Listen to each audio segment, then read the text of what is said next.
as pandemic continues, many stay at home, many work from home, many study from home. However, home is not always the happiest place, especially for those who have difficult relationships with their partners. And for a long time, staying with the partner at home can actually lead to escalation of conflicts. Couples, even with good relationships, file divorces nowadays. So, how to navigate COVID relationship stress? So today we have discussion with two relationship specialists to find answers to your questions. Michelle Glassburn is a wellness professional, life coach, and hypnotherapist. And also Julie Britt, who is also a life coach and a relationship mentor. These two experienced and wise ladies are going to give answers to our questions and share the information with us. So, Michelle and Julie, thank you so much for taking your time to answer the questions and share your wisdom with us, with me, and our viewers. Before we get to the questions part itself, let me ask you a personal question, if that's okay. How did you actually get into relationship coaching? What brought you here? Who wants to start? Julie? Michelle? Okay, I'll start. Okay. Of course. I actually have always been interested in relationships because my own path was difficult. And when I became a coach, I knew that this is the way I wanted to express, to help others understand and resolve their relationships. When I was going through my own really difficult parting from a man that I just expected to be with for the rest of my life, and who I actually still consider a soulmate or a flame, I was going to therapists, and I was learning all about inner things and about myself. But I were going in circles. It's like I knew all the reasons why, but I didn't have a path forward. I did not know what to do. And so when I became a coach, I realized that this was exactly the kind of person that I needed. I need someone who was interactive with me, who was looking forward, not trying to figure out what went wrong. I knew what went wrong. I needed steps to take to move forward in my life to heal myself and not to really heal it, but I don't know what the right word is. It's not healing, because healing was part of the therapy. When you're coaching or being coached, you are focusing on happier times, and you're learning to take the right steps toward having happier relationships and getting what you want. So that's what got me into coaching for relationships, is that I felt like I had a PhD in relationships after my own parting. I read so many books. I went to so many classes. I went to see so many therapists. I was everywhere. So anyway, that's why I offer it now. Okay. Thank you, Julie and Michelle. Very similar story. I think most of us kind of coach what we know. I also had a very difficult relationship. I went through a really horrendous traumatic divorce after finding out that my husband of at that point 24 years was having an affair. I did the same thing Julie did. I went to therapists and I reached out for healing. And I had a friend recommend to me at that time that I should take some hypnotherapy courses from our local holistic college. They thought that it would really help me to process through the trauma and to find a way to heal and to gain some clarity to move forward. So that's what I did. I took the hypnotherapy courses, but in the curriculum was a section on coaching. And so like Julie said, the coaching is a way to actually help you gain clarity in what you really want, what you're willing to do to achieve what you really want, and what are the best steps that are going to work for you. Everybody's different. So it's different from a set program, because you're working with each person and what speaks to them and what they're willing to do to move forward to achieve their goals. So having gone through that and realizing that I needed help as well that I hadn't found, that's kind of what helped me to determine that I wanted to reach out, and particularly to other spouses that are dealing with betrayal, and what you need to do to get your self-esteem back and reclaim your power and figure out how to move forward, whether it's within your marriage or letting your marriage go. Mm-hmm, mm-hmm. You know what's interesting? I've noticed also working with healers and coaches that it seems like originally I thought those who coach or work in whatever modality they are, whatever healing they're offering, they're probably having perfect relationships in this case, a perfect life. But it seems like it's always going through your own challenges that makes you become really a master of your art, of your modality. And I changed my mind. It's just really, usually there is a good life story behind excellent healing session or excellent coaching session. Okay, great. While we're getting more questions from our viewers, I would like to ask you, please share with us what tools do you use to help your clients succeed? Is there any particular tools, any secrets, techniques, practices? Julie, I will start with you. Yes. I believe in, I feel like I'm a creative person, and to be creative is to draw from many sources to come up with new understandings. And so my entire life, probably from the, my entire life, from the time I was about 13 on, I became very interested in astrology from a psychology point of view. I wanted to understand me to fix problems that I had. And I actually became a kind of, not a pro, but I was doing a lot of work with astrology and counseling friends and friends of friends and friends of friends. I even went on a wellness journey and was a practitioner there for a week and counseled all kinds of people. It's a really healing modality too. It's a way to understand yourself. And I thought that would be where I was ending up. But I came to Feng Shui quite unexpectedly. And Feng Shui is a study of how your environment impacts your emotions and your well-being. It's holistic. And that became a very big focus for me because it speeded up healing and relationships and all manner of things. It's quite a comprehensive thing. So I use Feng Shui to help people rearrange their environments for better well-being. And I look at their natal charts to understand who they are a little bit better so I can communicate with them more effectively. So I use those two things, plus, of course, all the regular coaching skills that we learn. Mm-hmm. Okay. I would like to ask just a couple of follow-up questions here to Julie, also to allow our viewers to understand. So from the standpoint of astrology, compared to Feng Shui, in Feng Shui, you can rearrange things, right, to improve something. But in astrology, you're dealing with a given chart, which is kind of almost predetermined. So you have a chart of your partner and you have a chart of you. Is there anything that astrology can really do around it? Yes. Because you can't rearrange planets in your chart, unlike you can rearrange in your house. What is that? Is there hope? Is there also your relationship is doomed? It's just because you're this way, he's this way. You can take a saint and a sinner born on exactly the same day, and they will have completely different outcomes. It's like a hand of cards that you've been dealt. The question is, how are you playing them? So your natal chart is a snapshot of a moment in time. So when I look at that, well, there's 10 planets, there's 12 houses, everything's moving constantly. It takes a bit to learn astrology. I simplify it, and when I look at two charts together, there are ways to understand whether you have karmic connections, if you believe in that. There are aspects that show that immediately. It shows me people who can't live with or without each other, so they're very tightly bound.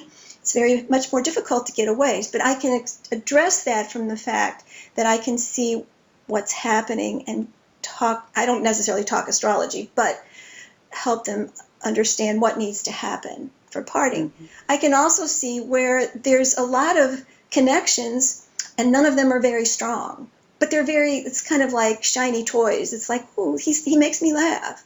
Yeah, but he's out running around. This is not going to work. But he makes me laugh. It's like, okay, fine. And so this is the way I use astrology. I look to see how the planetary energies, and again, Feng Shui, everything we do is about energy, our energies in the house and how we feel when somebody walks in the room. So I use those things to all work together. It's kind of synergy, working with them all together to understand just how strong a relationship is and where a route might be. But most people actually know. I just need to know what questions to ask, and looking at those charts helps me ask the right questions. Okay, great. Thank you, Michelle. What tools are you using? Well, within hypnotherapy, there are a variety of tools that I can use. We have things called subconscious intervention, active imagination. We use NLP to a certain extent. The thing with hypnotherapy and hypnosis is our subconscious mind controls 97% of our entire mind. It stores everything, our thoughts, our feelings, our beliefs, our emotions, and our experiences, and runs all of our programs. So pretty much any answer that you're looking for is stored in your subconscious mind. And we just have to stored in your subconscious, I'm sorry. So you just have to get your conscious mind to step away so that we can access that subconscious mind through whatever way we want to do it. And like I said, within the umbrella of hypnosis, there are a whole bunch of different techniques that we can use.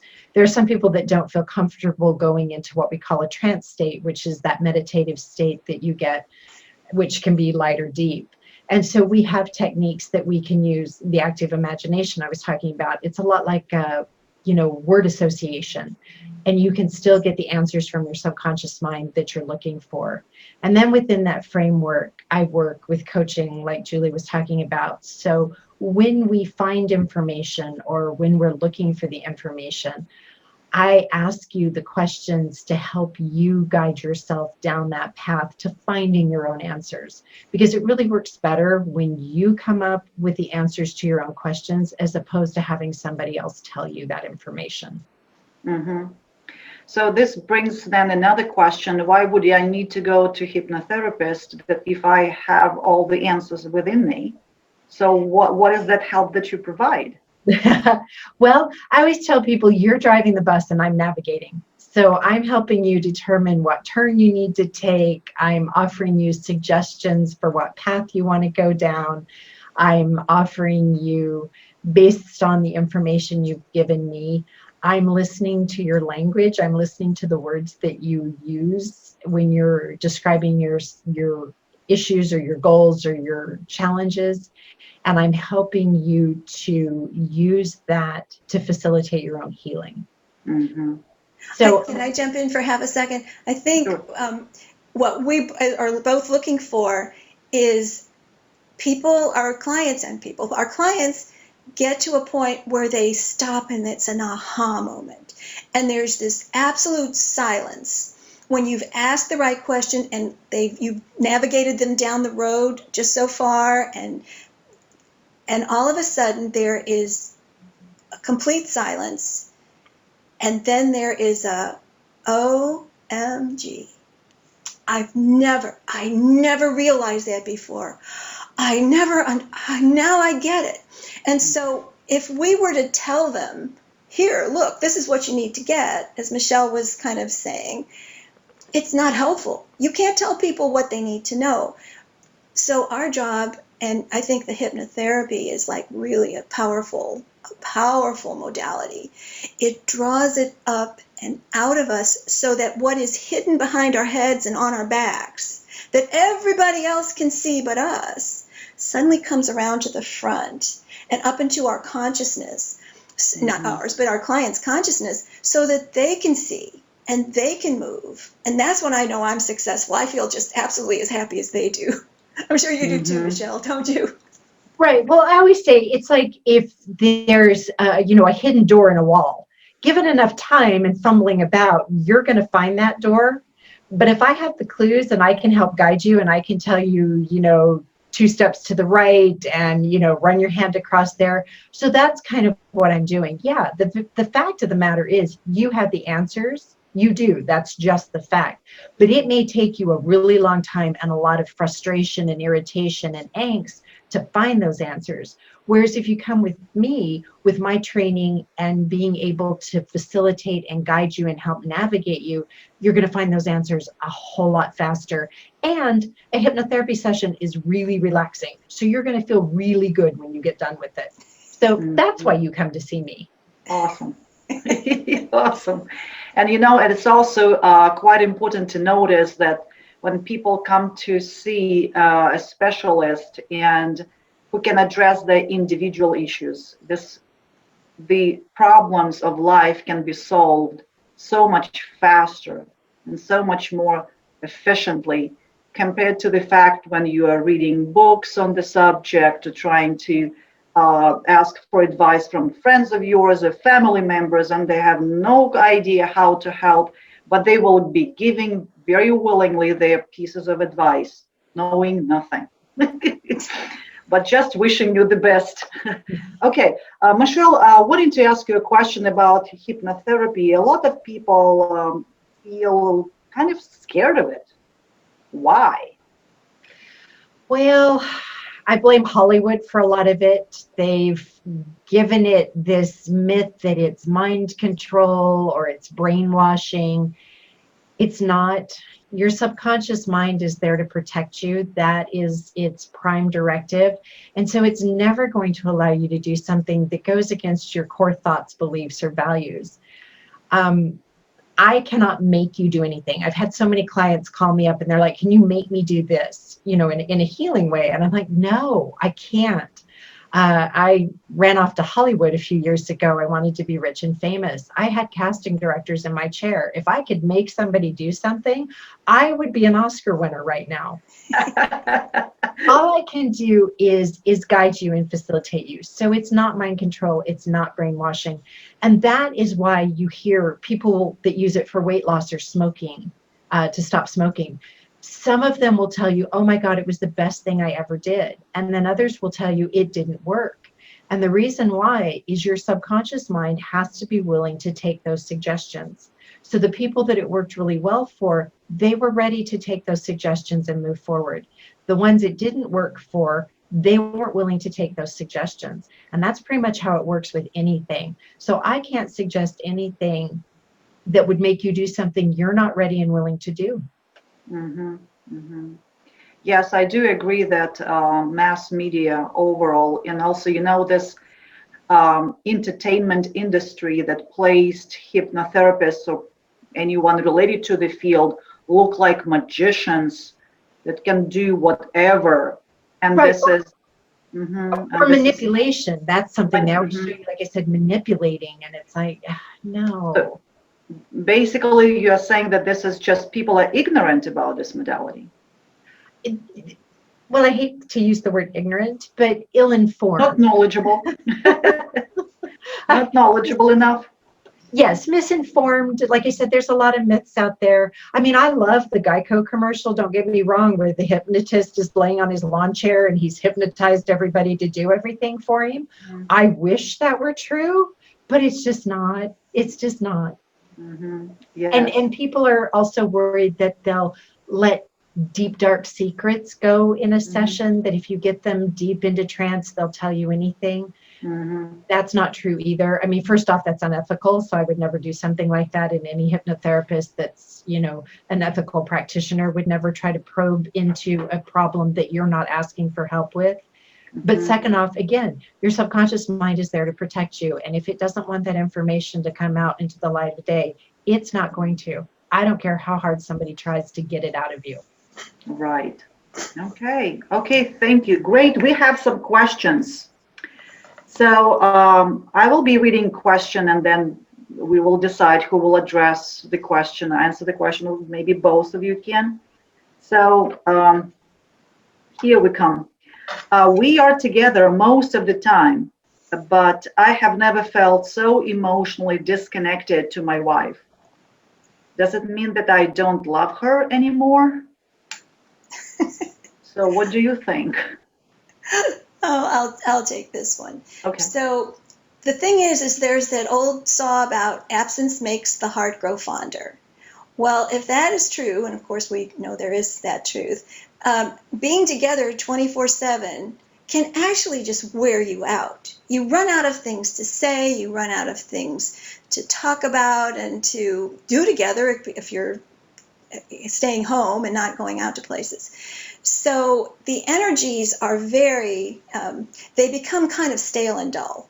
Some of the things that you can do are, well, talking about it, of course, so there's communications. And sometimes all you need is a little less togetherness by asking your spouse, just saying, you know what, I just need a little time away.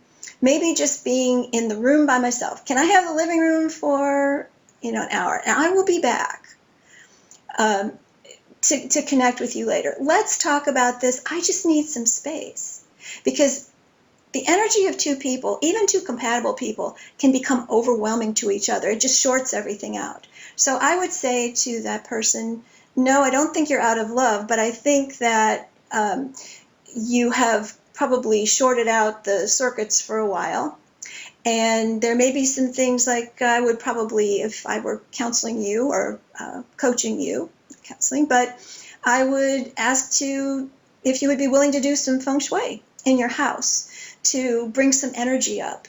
Because stale energy, you write your story in your house. And so that stale energy is metaphorically there somewhere. So it might just mean moving some things around. It might be decluttering, might be any number of things. So that would be what I would probably ask if you'd be willing to do to get this energy restarted and then reconnecting. And there's more, but that would be my top thing. So, Julie, are you saying that if I rearrange my furniture in my house, the love will be back? Well, that's putting it. I don't want to say exactly that. First of all, Feng Shui is more than just rearranging furniture. Feng Shui has to do with forms and shapes, materials such as wood, earth, fire. It has to do with colors. It's a complicated system, and I can usually look at a room and I can see where it's thrown out of balance. And so I think we're going to do some examples maybe later on in today. Yeah, we can do that. Mm-hmm. So I'll be able to show you a little bit what I'm talking about with that. But taking some action and also communicating together, I would talk about that too. Sometimes it just means, sometimes you need to have a fight. I hate to say it, but you need to get some of that energy out and then make up or something. I'm not advocating for fighting, but people who never argue, I'm worried about their relationship. So, but anyway, Feng Shui is a complicated study and principles. You can learn it at a superficial level fairly well. I've been doing it now for over 20 years. So I have a lot of experience with it. I can look at things pretty quickly, sum up what's going on. I used to, before COVID, I used to visit people's homes. And I'd walk through the house with them, and I could see almost instantaneously where the problems in their life existed. I couldn't say what the problems were. It's not invasive like that. I could just see, the relationship area's got some real issues out of order here. Mm-hmm. And when these issues were resolved there, it's a reverse engineering that if your surroundings at the moment are a picture of how your life is and your beliefs and your feelings, when you go in and start moving things around, I can tell you it has the reverse thing. Your circumstances begin to change because you're changing yourself. It's like a loop. Mm-hmm. It's a loop. So that's how I would answer the question. Excellent. Yes, well, we will get to that sample part, and we would love to get your opinion on that. Mm-hmm. We're moving forward, right? So the next question we received was, we're constantly fighting over issues like what Netflix show we will watch, or who will take garbage out, or who will cook dinner, who will help kids with school. My question is, who should be in charge of decision making? I would say that that's probably something that would require getting a snapshot from both people. I mean, I don't know if you can necessarily say, well, you should be in charge of this, this, and this, and you should be in charge of that and that. Something simple like taking out the trash or Netflix or things like that.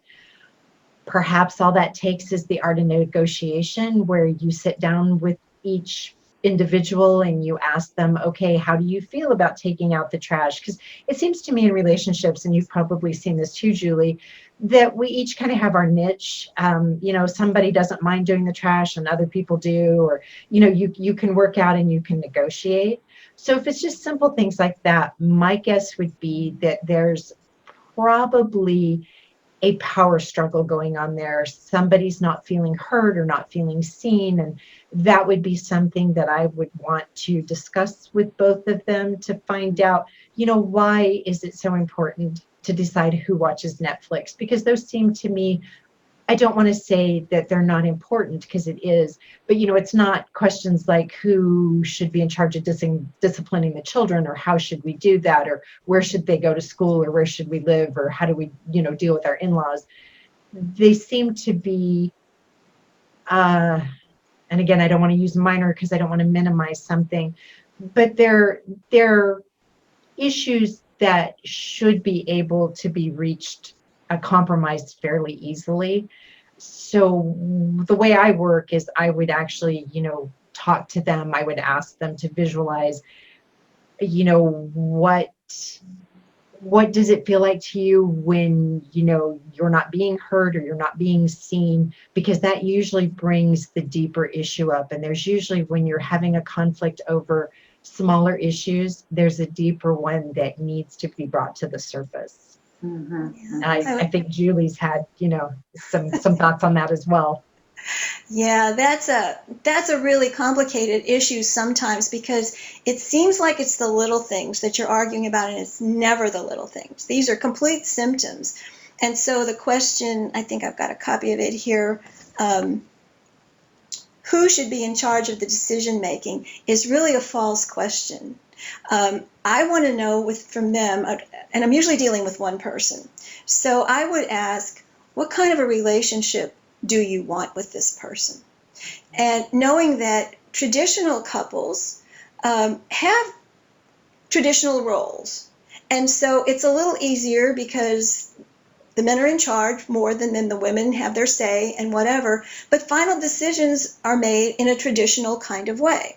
If you have a less traditional type of relationship, which many people do these days, women are a lot more independent than they used to be. And so they want the guys to, pick up on the housework and take care of the kids. And sometimes the men just aren't quite that evolved along with it. They don't quite see that. They feel like it's less masculine and they're being taken advantage of, and then their wives are nitpicking. And so it gets to be a big issue. So as a coach, I can say, well, okay, you've got big issues, but let's take a look and see, what do you want? What is the relationship you want with your spouse? Mm-hmm. In a perfect world, how do you see this being resolved? And when I get those answers, they can run all over the board, as you know, Michelle. Right. There's a lot of answers to this question. Once I know where they're going, that's when we begin to make a plan. And we make a plan, which are steps to aim for that goal of that relationship. It's like, how do we get to where that is? Mm-hmm. And this is not a one-time consultation. This takes some time as people are working through steps, and they may think they're going in this direction. They realize, no, wait a minute, I don't want the relationship quite like that. And you take a zag, and then finally they hit it's that aha moment. It's like, this is where we need to go. Or mm-hmm. This is what we need to do.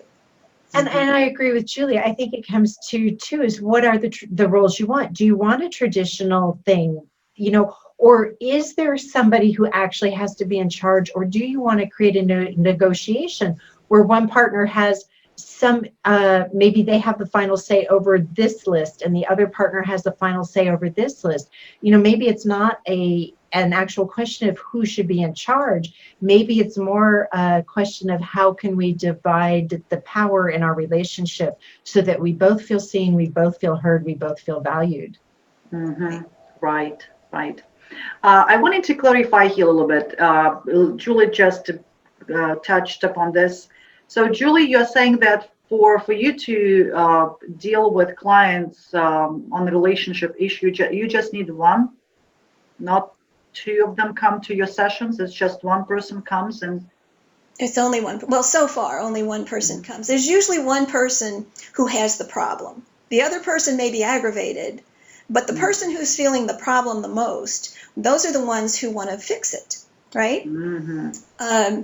And so, in my experience, as one person decides to make the changes that are taking them to the relationship they want or taking them to whatever goal that they've defined for themselves, it's really interesting to watch how everything starts changing around them because we're all connected through this energy.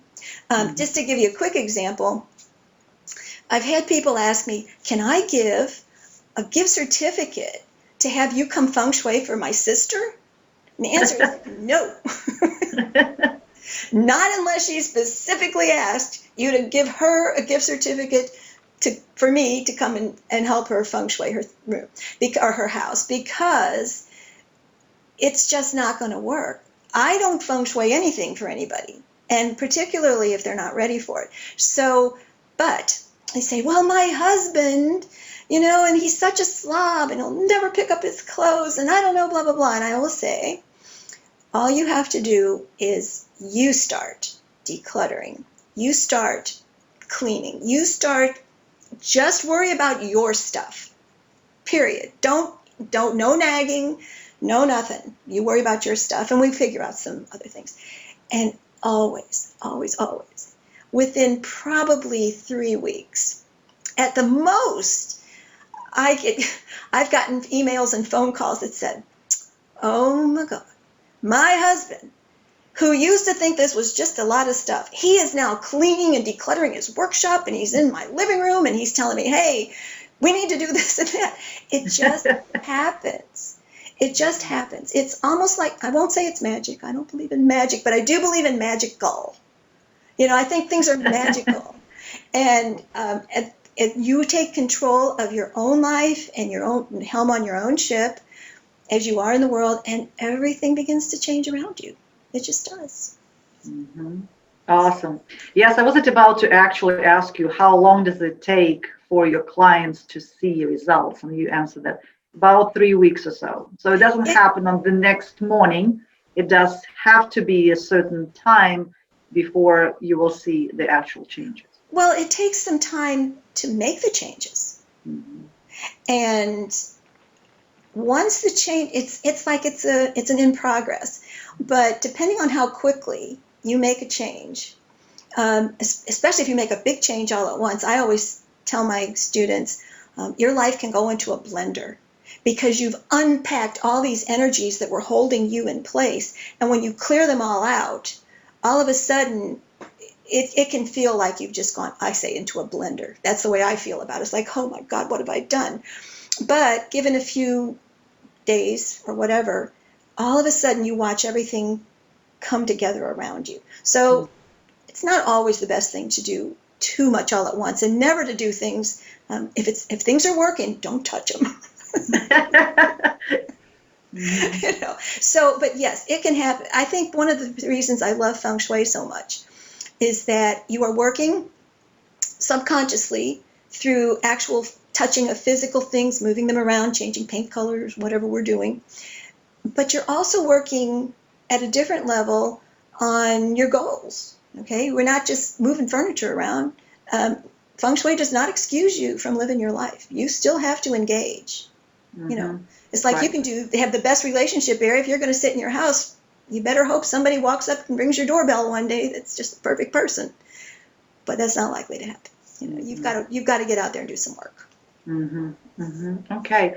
Michelle, I wanted to give the same question to you. When you work with a relationship of issues, do you need one person to come, or you would ideally want to have both? It depends, but I would say Julie's right. It's usually one person is reaching out, one person is looking for the solution. Oftentimes, much like she said, if they're making the changes, then the energy shifts, the dynamic shifts between the couple, and then you find shifts with the other person. But sometimes I find it's helpful if there's a negotiation going on, or they're having communication issues, if you can work with both of them and help them work through the communication issues, or learn their communication styles, or learn their love languages. But, we always say to our clients, you can only control you. So, you can and do most often work with one person, but sometimes it's beneficial for both of them to be there for certain things if you can get them both there. Yes, well, definitely. It just also seems like if one person keeps blaming the other one for all misfortunes to happen, it seems like almost natural. We both need to go to therapy or to consultation, but in real life, it's almost unrealistic. So that's I have good to had know that you work with just one. I did have one couple. It was just for a Feng Shui consultation. It was for a business actually, and it was the wife. It was a husband and wife owned business, and it was the wife who had contacted me. But when we got on the Zoom, it was she and her husband, and that was fun. I really enjoyed that. The problem was not between the two of them, which made it easier. It was between them and their employees, which is a relationship issue too.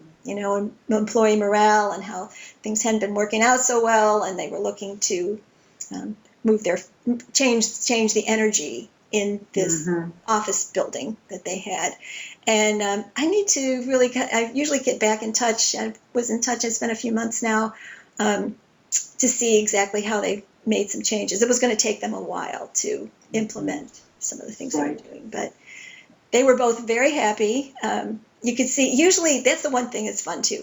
Usually at the end of a coaching session, or like Michelle was saying for her hypnotherapy, people are in a good mood. It's like the energy starts like, here, oh God, this is terrible. And by the time we're done, it's like, ooh, I'm feeling well, but you give people hope. You give them tools to now navigate. So that's very important. Yeah, and it's literally, again, for me, I talk about energy all the time because that's for me what it is. It's like you can feel this energy. It's like, ooh, God, here. And then all of a sudden, that energy releases and it starts flowing. And it flows up and it flows out and it gives you this glow. And, the world is so much of a better place. And I guess that's hope. That's what the energy of hope feels like. Right, exactly. Yeah, feeling good feels good. Feeling good feels great. Right. Okay, we have a couple of more questions here coming in. So the next one is, I need some time alone. How to set up boundaries without hurting each other's feelings? So boundaries question. Who would like to address that one? Well, I'm curious, is that something you can address with Feng Shui, or would that be something more you would do as a coach, Julie?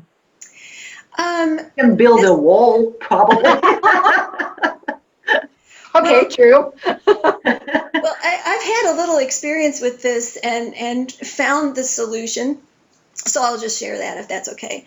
I'm a person who needs a lot of alone time to recharge. And so I can spend a lot of time by myself, even in a house that has another person in it. So, but I was in a relationship with someone who needed a lot more togetherness time. And one evening I was in here working on my computer, as I often am, and he just said, I don't think you love me anymore. I thought, oh my God, no, this is like absolutely the opposite. And I said, why? Why would you say that? He said, because you're not watching TV with me, and you're in here doing other things all the time. And so he was telling me he needed more time for me, and I needed some time alone, but I didn't realize. So I said, how we worked it out was this.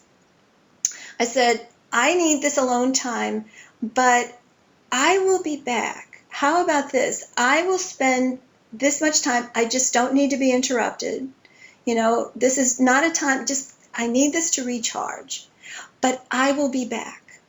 And you can say that in an argument too, when you get really mad. It's time for you to take a time out, but don't walk away. Don't slam the door. Don't walk out and get in your car and drive away until you say, I need time out. I am overwhelmed, but I will be back. And we can figure it out then. In a loving situation like mine, I really love the guy completely. It was easy for me to say, I will be there. I will be back, and yes, we'll spend X time together. So he knew that he wasn't being ignored. And I think that's the one thing that worries people who feel like, he's off all by himself. He's always on his computer. He's always playing games. That could be true, and there may be something that needs to happen with that. But sometimes somebody who's trying to be closer, talk, do this, do that, blah, blah, blah, it's like too much for people who need that recharge time. So that's the best way I think I could answer it. Feng Shui, I'd have to think about that for a minute in terms of personalities, but love languages come into it. There might be some things in the relationship areas that could be done, maybe some color changes in there. Yeah, that could be. I'd have to look, though. Yeah, that's what it seems like. Communication is very important. So you don't just carry your, problem around. You talk, and during this conversation, a lot of issues are resolved. Yeah. Oh, there's some. Michelle and I actually have had some conversations about professional conversations, I guess. And there's times when talking doesn't help; it makes it worse. And I think we need to be aware of that too. So some of the things that are important to suss out from your clients, or our clients, is this a disagreement where somebody says this is black and the other person says this is white, and nobody is going to agree that there's any difference, since they're seeing this and they're seeing that. In that case, you can talk all you want. You can try and convince somebody all you want of your point of view, and all you're going to do is butt heads. Somebody's going to go off and be, ignore you. So that requires a whole different type of negotiation that doesn't have anything to do with convincing, talking, because you could be communicating very clearly. I think this is white and I think this is black, which is clear enough, but it's not resolving the problem. So on a complete disagreement, I usually try to help people find a third way. Instead of doing one or the other or seeing how these can go together, they're not going together. So what can go together that has nothing in one? It's kind of hard to explain this way, but there is a third option most all the time if people are willing and they really are looking for a better relationship. Let's agree to disagree. That can be just a solution. Let's agree to have different opinions. That's fine. Right, and let's not talk about it. Yeah, and let's not talk about this. Let's just put this on the table and understand that, you have to respect each other. That's the first thing. And you can have disagreements, but you still have to remain respectful. Right. If it's something that you are not respectful of, then we have to talk about something else. Right, that's a whole different thing. It's a whole different thing. I was going to say, with setting boundaries, so many people think, well, if I set boundaries, that makes me a bad person, or I don't love my spouse or my partner or this. And I found that when I work with clients who are looking for boundaries, whether they're in relationships or not, it really helps for them to get clear about what boundaries they want and why they want them. Because once they've got that clarity, then they're able to communicate with their partner in a more clear, concise way of, look, here's what I need and here's why I need it. It's not that I don't love you, or it's not that I don't want to spend time with you. I need this for me to be a better partner to you. And once the other person understands that, okay, it's not me, it's not that you don't love me or you don't want to spend time with me, I think it's easier for them to accept in some ways. And it's also easier if you've got clarity, knowing what you want and why you want it, to negotiate with your partner so that you can come up with boundaries that satisfy what you need and doesn't make them feel uncomfortable or unloved or unwanted. Yeah, and also find out what they need. Exactly. Sometimes it's a big surprise. It's like, I didn't know that he needed me to sit there and watch the TV with him. It just didn't occur to me. Although I like sitting in the same room reading a book, with somebody. Being in the same room can be very intimate, even when you're doing completely different things. But to ask your partner what it is they need and want, and also to understand love languages. Michelle brought that up. Those are powerful. To give somebody what they need to keep their emotional tanks filled is a powerful thing to do. Sometimes I might need to be, well, this is in the past, but I just needed to spend a lot of time at work. It was like crunch time, and that's a 24-hour thing sometimes, where you have no time. But to understand that the other party needed X, Y, and Z, I could make time to make sure that they got some X, Y, and Z so that they felt loved. And that to me is really important too. You can't just say, this is what I need, and I hope you understand. Although we tend to do that. It's like, I need this. It's like, no. We need to, I don't know if the right word is negotiate, Katerina, or not. We need to certainly interact about these things. Yes, it seems like what I kind of feel a problem with the relationships can be, and if they do talk, as you said, and talking doesn't help, then there should be a third option. And that option usually comes from your desire to actually fix your relationships, make sure that you're willing to have good relationships. And from this willingness comes your options of to solve a problem together. So maybe that's how I also view that. I will tell you one that I can't solve. Well, I can't solve it directly, but on this question that you asked, it's about the kids.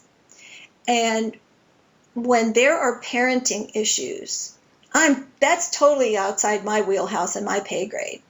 As a coach, I'm not a kid coach or a parenting coach. And if that were the case, where somebody says, my husband screams and yells at the kids and is really strict with them, and he thinks I'm too lenient and blah, blah, blah, that would probably be something where I would recommend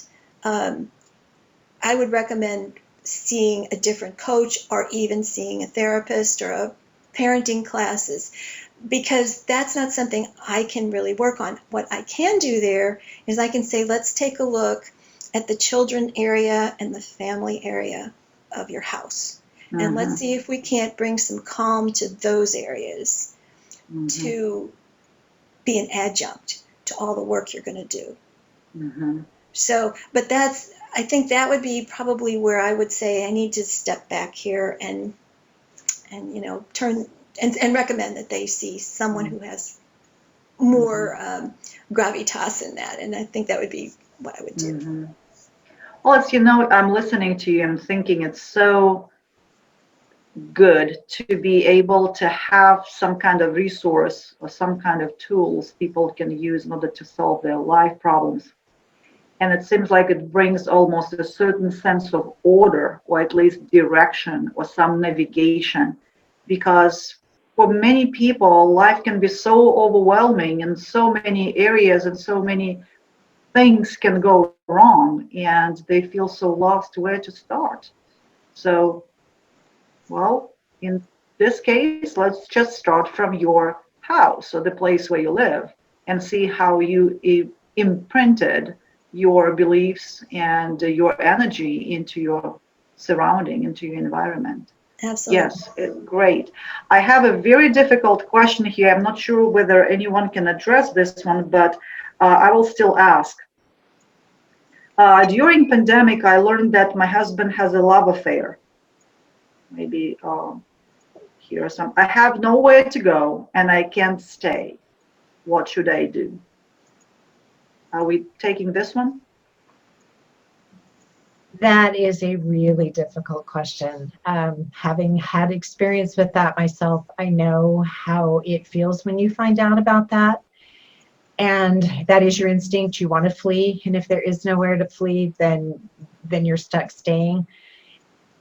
If I were working with a client to address that question, the first thing I would have to ask them is it true that you don't have anywhere to go? Because oftentimes we just feel like we don't have anywhere to go, but we do if we stop and we think about it. There might be a family member or a friend, or we do actually have the financial means to escape to a hotel for a day or two.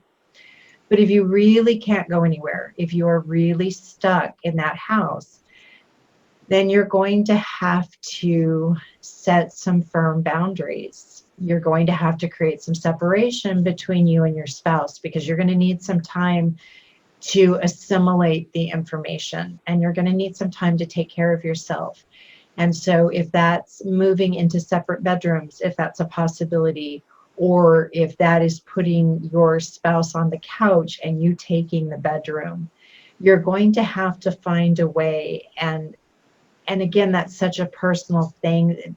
I don't think I could give a one-size-fits-all answer, but this would be something that I would want to talk with the person to ask them, really, what is your situation, and where can we set some boundaries, and how can you get some space, and how can you create some separation between you and your spouse in this moment, so you have some self-care and process this information, so that then you can figure out how to move forward.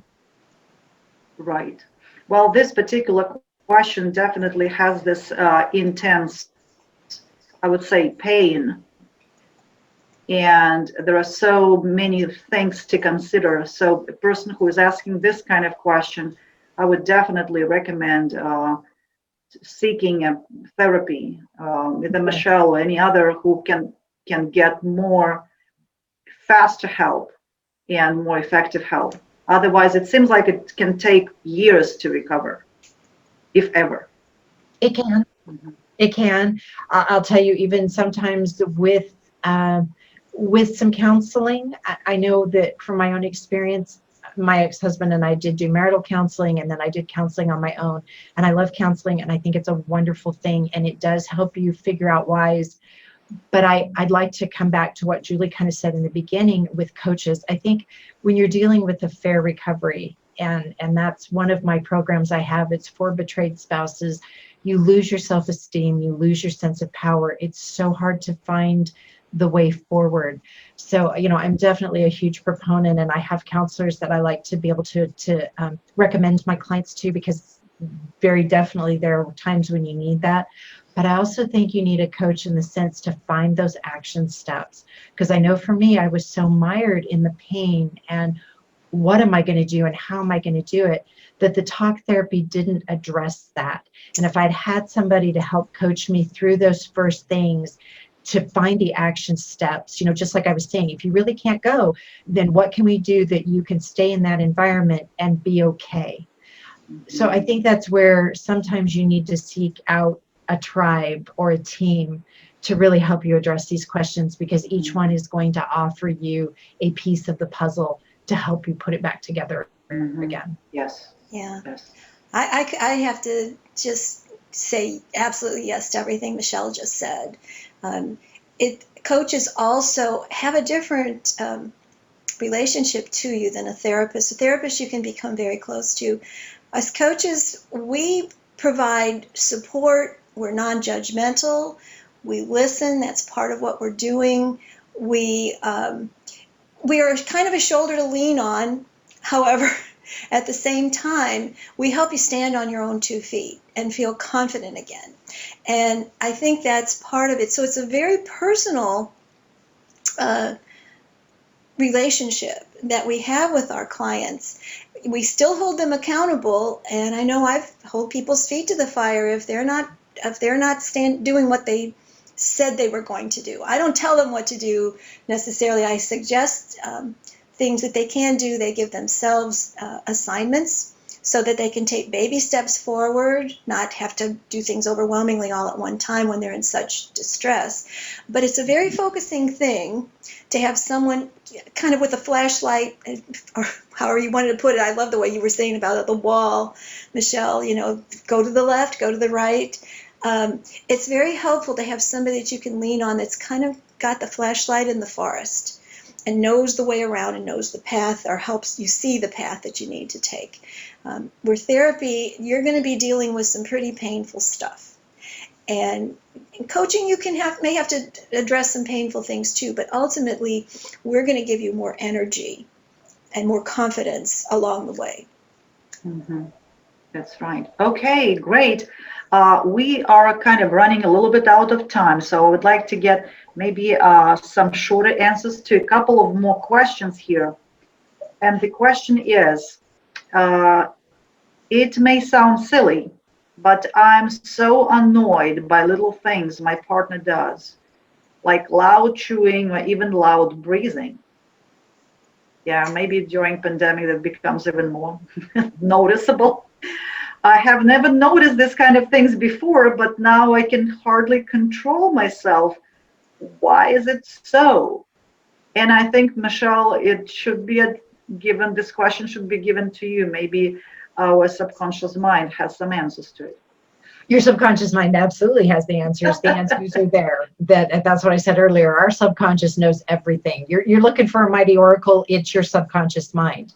Why is it? Who knows? That's going to depend on each person. So that's where I would do with, my hypnotherapy, my visualization, that kind of thing, is to help you find out what has been triggered within your subconscious mind that now these things bother you. And that's going to be really a individual thing. But the answers are in the subconscious, and using visualization and guided meditation and the hypnotherapy and the different tools I have within my wheelhouse, you'll be able to find the answer to why that bothers you, and more importantly, what can you do about it? Exactly. So you're saying that after a hypnotherapy session or session with you, most likely that person will find the answers and will no longer be irritated by this kind of small things. But Julie was saying there are no small things. Everything matters. Yes, well, after one session, you're going to at least have some answers and a way forward. I have had some clients that we call one and done, where they get everything they need in one session and it's resolved and off they go. Sometimes it might take a couple, 2 or 3, to set the foundation and then find the answers and find the solution. But definitely, I would say within a couple of sessions, you should be on your way to being able to not have those things make you crazy. Okay, thank you so much, Michelle. Julie, if you don't mind, I would like to show you a picture of a bedroom. Okay. And see what you can say about the relationships of people who have this bedroom. Okay, let's see what we can do. I would like to go to share screen mode, and the only thing I would need to find a way to actually access those pictures. Where is it? Oh, okay, here we go.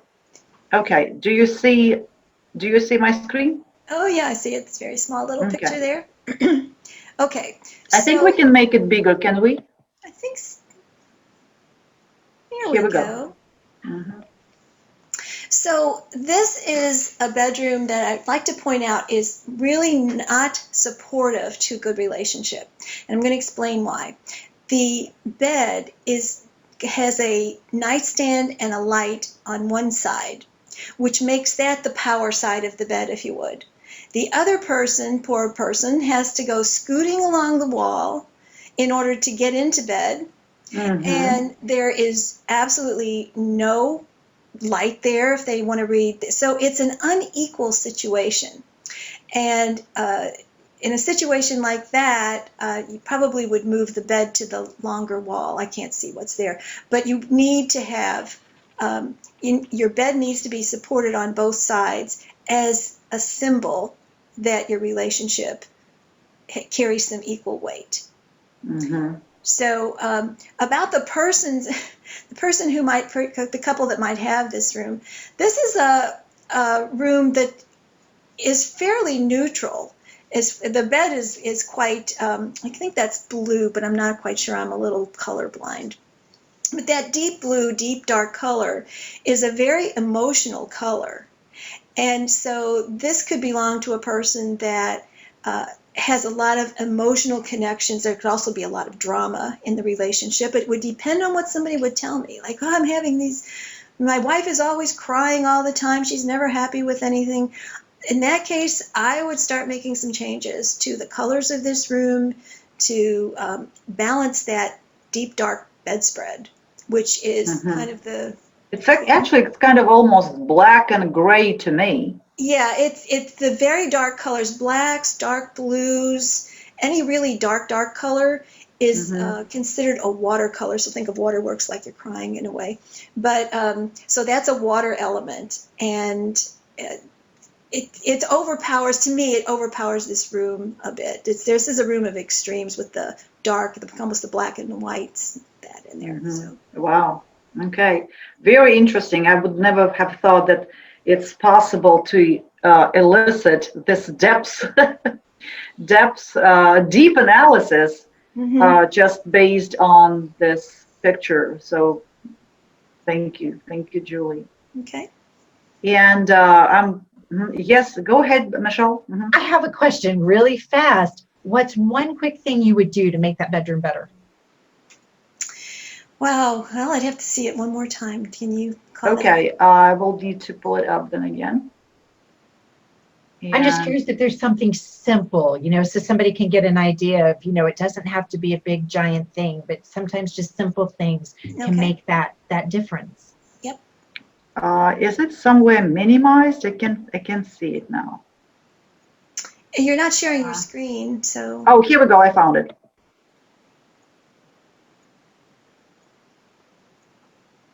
Okay, so the first thing I would do is I would move the bed. I don't think you can see. Can you see my pointer or not on here? I don't think so. Probably not. Okay, so I would change the bed to the longer wall. I would probably bring that. There's a plant in the corner, and also put a nightstand on either side. I think I would add some throw pillows to that bed.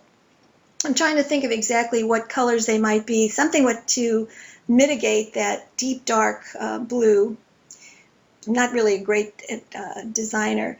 I would like to see a softening of that wood floor, to have something that would be a rug that had some texture in it, to ground it a little bit more, that would be under, and also not quite so much white and light in there. It's trying to see what else here I could tell you to do. The room needs to be warmed up, but honestly, there's so many things difficult about this room. The color of the walls is not the best color for this. It's very minimal. So again, maybe somebody would look at this room and go, ooh, I love that. So it would not be me.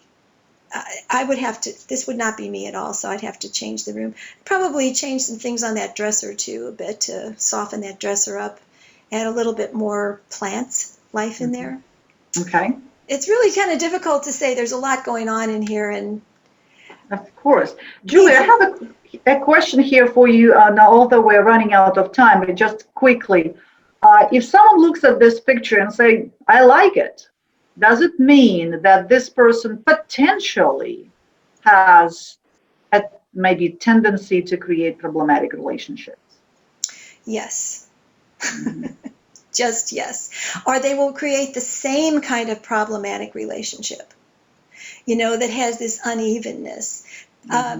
Especially when beds are right up. This one at least has a little bit of room. Looks like somebody could maybe scoot through. But I've seen people have beds right up against the wall, and they have to climb over this person or climb to the end of the bed to get out, out of the bed. How does that make you feel? I mean, you're not feeling like the most important person in the relationship. So yeah, it's the same one. This person here, unless this is just a room for one person, this is a person who wants to be in control of things. And they're not necessarily caring how you feel about it. A lot of this white color, if I don't want to get in the weeds too much, but this is a metal color, and metal is very minimalist, and they're not very emotional. And they can just absolutely ignore what's going on with somebody who's having a meltdown. It's like, well, their problem. So yeah, but if somebody says they love it, it's like I need to start, and coaches like Michelle, I think, would agree. We need to start with where somebody is. You start there and let them tell you, I don't know why, I just can't find somebody who blah, blah, blah. And then we start talking about that metaphorically, like, well, just like I was saying, how does that person feel that needs to climb over you? Are they you putting up some barriers there? You're not allowing enough freedom for this other person to express themselves. So, right. Yeah. Well, I'm sure that those who are listening to you, Julie, right now are quite ready to bring the pictures of their bedrooms for your feedback. I will stop sharing the screen so we can see each other again. And so this is exactly coming to the point where to find you. Where to find you. So if you're listening to this program and participating in this event, you can find Michelle and Julie at this website called betterlife.solutions. I will be pulling up the site itself here for you. So sharing the screen again. Here, betterlife.solutions. And we have individual profiles of Michelle Glassburn and Julie Britt, so you can read about them, reach out to them through the site, ask them questions. It's very fortunate that both Michelle and Julie offer complimentary free sessions. They are not long, but at the beginning, it's get to know each other and feel each other's energy would be quite helpful. So please visit their, read more about them by visiting the site. And also would like to make an announcement of the upcoming next event with Michelle and Julie's participation. So the link to that event, as well as links to the profiles of Michelle and Julie, will be given to you, are given to you in the description. So you can click and explore more. Also, sign up for our future events to stay tuned, updated, and informed. Thank you so much for joining us today. Julie and Michelle, thank you. It was so much fun spending this time with you. And I know you gave a lot of helpful information. It's a treasure. So I hope that people will be using it and applying it in their lives and follow your suggestions. Thank you so much. Thank you. It's fun.